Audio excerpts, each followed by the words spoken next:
Hello, and welcome back to the channel and episode 4 of System Design Fundamentals.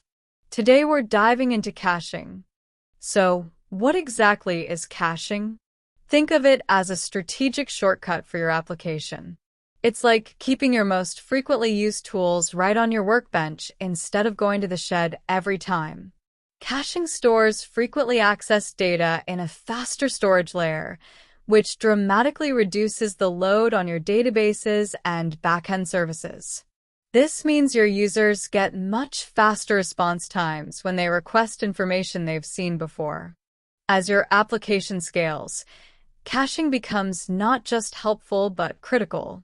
Without it, your databases would be overwhelmed with repetitive requests, and your users would experience frustrating delays. Whether it's on the front end, back end, or at the edge, smart caching is an essential skill for any developer looking to build performant applications. Not all data is created equal when it comes to caching. Static data like product listings or profile information, perfect candidates. These change infrequently but are accessed constantly. Dynamic data like user carts or active transactions.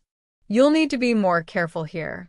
Cache these incorrectly, and you might show outdated information at critical moments. A good rule of thumb is to focus on read-heavy operations. If your application is constantly pulling the same data from your database, that's a clear sign you should be caching it. Remember though, sensitive information or real-time data needs careful handling.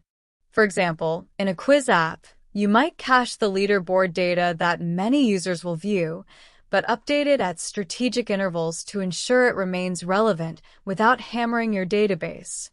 Let's talk about the tools you'll use to implement caching.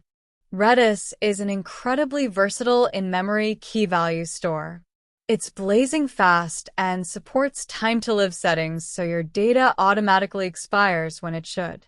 Memcached is more lightweight and perfect when you need simple string caching without Redis' more advanced features. Don't overlook local cache right on your application server. It's limited in size, but offers the fastest possible access since there's no network hop. Browser caching is your first line of defense, reducing API calls from the front end entirely. In practice, you might use Redis for storing session tokens where you need the additional functionality, while Memcached might be perfect for caching page fragments that don't require complex operations. Taking caching beyond your servers, content delivery networks, or CDNs store your static assets closer to your users, wherever they are in the world. When a user in Tokyo accesses your app, they're pulling your images, videos, and JavaScript from a nearby server rather than from your origin server that might be in New York. This dramatically reduces latency and takes load off your main servers. Tools like Cloudflare, Akamai, and Fastly make this easy to implement. CDNs are especially valuable for video platforms where large files need quick delivery, e-commerce sites with tons of product images, or any large-scale application serving users across different regions. Finally, let's talk strategy. With write-through caching, you're writing data to both your cache and database simultaneously. This ensures consistency, but might slow down write operations. Right behind, caching writes to the cache first and updates the database later. This speeds things up, but risks data loss if your cache fails before the database update. Perhaps most importantly, you need a solid cache invalidation approach. Whether it's time-based, where entries expire after a set period, or event-based, where specific actions trigger a cache update, this prevents your users from seeing stale data. When you experience a cache miss, when the requested data isn't found in your cache, you'll need to fall back to your database and potentially update your cache for next time.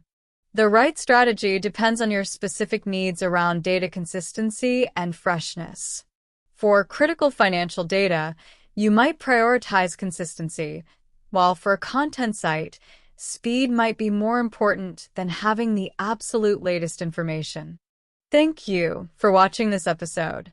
In the next one, we will talk about database sharding, dividing, and concrete your data. So don't forget to be there to learn more about system design fundamentals. Before you go, I'd love to hear from you in the comments. If you found this video helpful, to give it a like, share it with your friends, and of course don't forget to subscribe to the channel to help us grow. I will see you in the next one. Till then, happy learning.